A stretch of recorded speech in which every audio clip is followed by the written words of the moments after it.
এক ছেলে গাছ থেকে আম চুরি করে খাইছে। তখন সে ছেলেকে এলাকার লোকজনেরা হুজুরের কাছে ধরে নিয়ে এসে বলছে, হুজুর, এই আম চোরের বিচার করে দেন। হুজুর তার কিতাব বের করে সমস্ত লোকের সামনে কিতাব খুলে পড়তে আরম্ভ করলেন যে চুরি করে খাইছে আম, তাকে দিতে হবে তার দাম। দাম না দিলে তার পিঠের ওপর পড়বে কিলচর ধাম ধাম। হুজুরের কিতাব শুনে এলাকার লোকজন সে ছেলেটিকে কয়েকটা চড় থাপ্পড় মেরে বিদায় করে দিলেন। আল্লাহর কি কুদরত, কয়েকদিন পর সেই হুজুরের নিজের ছেলে ডাব চুরি করে খাইছে।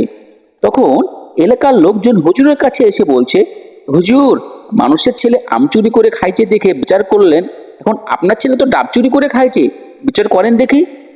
লোকদের কথা শুনে হুজুর তার কিতাব বের করে বলল, ভাইরা, আমার কিতাবে লেখা আছে যে চুরি করে খাইছে ডাব, তার হয় নাই কোনো পাপ। তখন এলাকার লোকজন বলল, হুজুর, বুঝলাম ডাব খাইলে পাপ নাই, কিন্তু আপনার ছেলে তো একেবারে পাকা জোনা খাইছে হুজুর। তখন কিতাব থেকে পড়ল যে খাইলো জোনা, তার হয় নাই কোনো গোনা। এলাকার লোকজন বলল, হুজুর, ডাব খাইলে পাপ নাই, জোনা খাইলে গুনাহ নাই, মানলাম, কিন্তু আপনার ছেলে তো নারকেল খাইছে।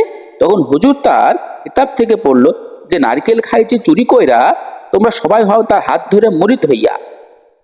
তখন সে চুরি করে খাইছে নারকেল, এর মানে একবারে পরিষ্কার তার দেল। তখন এলাকার লোকজন বলল, সর্বনাশ, হুজুর, আপনার ছেলে বিচার করার কোনো